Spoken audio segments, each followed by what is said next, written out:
Afin de dresser un état des lieux le plus objectif possible, j'articulerai mon propos autour de 5 questions qui me semblent fondamentales. Ces questions, j'ai déjà tenté d'y répondre dans le cadre d'une concertation organisée par l'Association internationale de la recherche en didactique du français. Aujourd'hui, j'y répondrai en rapportant les constats posés par l'inspection du fondamental et du premier degré du secondaire. Première question. Les maîtres utilisent-ils une métalangue grammaticale unifiée? Une métalangue, c'est un système terminologique permettant de former des discours ayant pour objet la langue et ses usages. Et une métalangue grammaticale est un système terminologique permettant de former des discours ayant pour objet la grammaire d'une langue. Autrement dit, des métadiscours grammaticaux. Et à première vue, tout semble très simple, à première vue seulement, car quand on parle de grammaire, de quoi parle-t-on? Est-ce de l'étude d'un code linguistique articulant des règles d'ordre phonologique, morphologique, syntaxique, sémantique, textuel, ou est-ce d'une sous-discipline scolaire, c'est-à-dire d'une construction toujours instable, toujours réalisable de savoir, de pratique, d'outils, de dispositifs plus ou moins appropriés à l'enseignement et à l'apprentissage? Force est de constater que les grammaires scolaires, comme les grammaires savantes, se différencient par la place qu'elles accordent ou qu'elles n'accordent pas au phénomène langagier qui excède le cadre de la phrase. Si l'on ôte à l'expression métalangue grammaticale sa fausse transparence, et si l'on considère les différentes extensions possibles du système terminologique permettant de former des métadiscours grammaticaux, on ne peut que répondre négativement à cette première question, mais en apportant immédiatement une importante réserve. Pour l'immense majorité des enseignants du primaire et du premier degré, la grammaire se réduit aux règles morphosyntaxiques. Et cette grammaire-là, elle est présente dans nos classes. Elle occupe une partie très importante du temps consacré à la discipline française. Elle est au centre, au cœur des évaluations sommatives et elle est mise presque exclusivement au service de l'orthographe. Il en résulte une forte tendance, sinon à l'unicité, du moins à la réduction d'une métalangue grammaticale. Deuxième question. Les métalangues ont-elles des fondements scientifiques solides? Depuis une trentaine d'années, l'école est au sein de la Fédération Wallonie-Bruxelles, agitée par des réformes successives qui tiennent compte partiellement des apports de différentes disciplines scientifiques, telles que la linguistique, la psycholinguistique, la sociolinguistique, la pragmatique et la didactique du français. S'agissant de l'étude de la langue, l'enseignement a vu déferler une première vague de rénovation dans les années 80. Et cette vague a entraîné une relégation, pas une disparition, mais une relégation de la grammaire dite traditionnelle.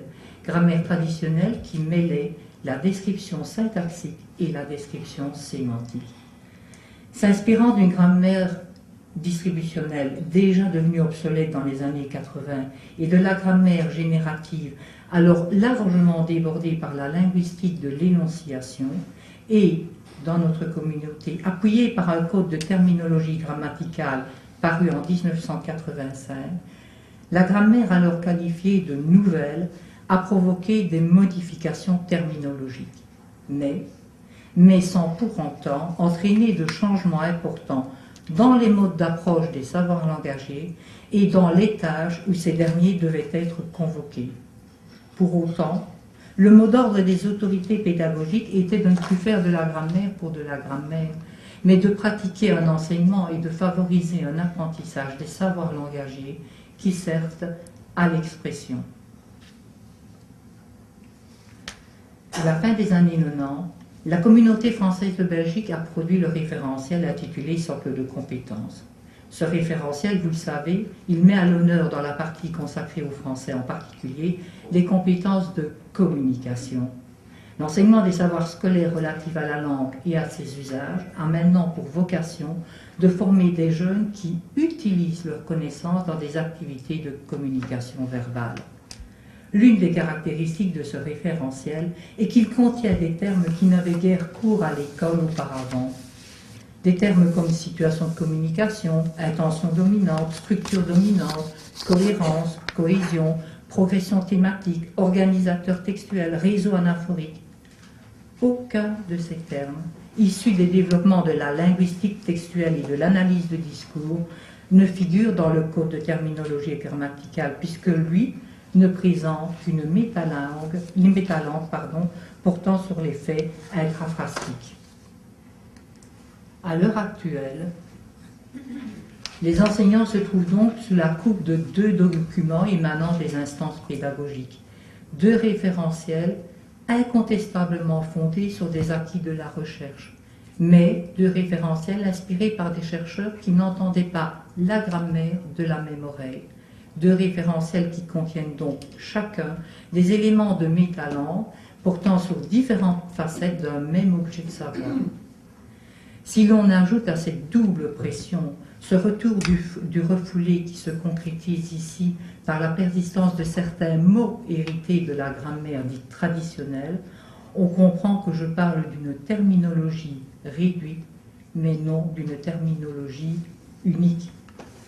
Un regard très rapide sur les programmes des différents réseaux permet d'identifier des traces de l'intérêt et du désir de tous de faire entrer dans nos écoles les grammaires de discours et de texte. Mais un regard un peu plus pointu permet de cibler deux faiblesses à ces tentatives. Première faiblesse. Les savoirs proposés semblent se juxtaposer aux savoirs portant sur la phrase, et cela sans lien explicite avec le développement de compétences de communication. Certes, il est indispensable que les élèves acquièrent ces savoirs, mais pour développer leur aptitude à les mettre en œuvre opportunément et conjointement dans les pratiques de communication verbale. Deuxième faiblesse. Les terminologies portant sur les grammaires de discours et de texte ne semblent pas stabilisées. Elles ne traduisent pas une maîtrise claire et bien organisée des savoirs langagés. Et un seul exemple suffira. Si dans chaque programme, on tente d'introduire les typologies de texte, celles-ci font l'objet d'une profonde confusion. Ainsi, on retrouve des intentions de discours qui, d'un coup de baguette magique, se transforment en structure de texte. Ce même constat s'impose à la lecture de nombreux manuels. Outre le fait que certains manuels datent encore de l'époque de la grammaire dite traditionnelle, outre le fait que d'autres manuels d'origine suisse, québécoise ou française ne respectent pas la terminologie précisée dans notre code de terminologie, les manuels présentent eux aussi de larges lacunes, tant au niveau de la validité des savoirs qu'au niveau de leur organisation. Troisième question. Les métalangues sont-elles adaptées à une étude de la langue visant l'amélioration des pratiques langagières? S'agissant des activités d'apprentissage, de très nombreuses leçons de grammaire sont données hors du support textuel et a fortiori sans prise en considération de la situation de communication dans laquelle un texte est produit ou reçu. Les professeurs, dans les classes, proposent l'analyse de phrases typées, suivies d'une théorie, et à cela s'ajoute une approche massive, voire exclusive, des exceptions et des exercices fastidieux. De plus, on ne retrouve pas de traces de mise en relation de l'étude de la langue française et de l'étude des langues vivantes ou mortes. Travailler de la sorte conduit à étudier uniquement les relations syntaxiques qui unissent les constituants de la phrase. Et ce n'est pas rien de faire cela, c'est même très important de faire cela. Mais travailler sur une phrase isolée ne permet aucun apprentissage portant sur l'ensemble des faits de langue constitutifs d'un texte ou d'un discours. S'agissant maintenant des objectifs des leçons de grammaire, ceux-ci sont souvent l'acquisition de savoirs grammaticaux déclaratifs, sans lien avec les usages de la langue et leurs effets lors d'une activité de communication verbale. Tout se passe comme s'il s'agissait de faire acquérir le bon usage d'étiquettes, celle de la classe des mots, celle des fonctions syntaxiques et ou sémantiques, et celle plus récente des intentions et des macrostructures. Bon nombre de maîtres dissocient ainsi l'étude de la langue coupée de ses usages et l'étude des textes. Et on n'est pas surpris dès lors de trouver dans les cahiers de nos élèves une partie langue avec la subdivision grammaire, conjugaison, orthographe, vocabulaire, et une autre partie texte où se mêlent les activités de compréhension et d'étiquetage des macrostructures. En agissant de cette manière, les maîtres se privent des meilleures occasions de partie des activités langagères et de leurs résultats pour réfléchir sur la mise en œuvre de l'ensemble des ressources linguistiques. Soyons clairs, qu'un discours puisse être le support d'observation portant sur la phrase ne devrait pas faire perdre de vue l'idéal d'une approche où tous les choix linguistiques d'un auteur sont considérés comme autant de moyens de réaliser une intention en produisant un message verbal compréhensible, acceptable selon les normes de la situation et susceptible de produire chez le destinataire les effets escomptés. Alors je réponds rapidement à cette troisième question. Les éléments de métalangue officiellement en usage dans l'enseignement de la Fédération Wallonie-Bruxelles, en dépit de leur actuelle hétérogénéité, pourraient permettre ce genre d'observation et de réflexion. Bien sûr, une métalangue unifiée, simplifiée, propre à saisir des faits de textualité, de discursivité, est vivement souhaitable dans nos écoles. Mais la constitution et la diffusion d'une métalangue seraient des entreprises vaines si l'approche des faits de langue demeurait inchangée. Quatrième question. Les maîtres ont-ils une connaissance suffisante pour favoriser l'approche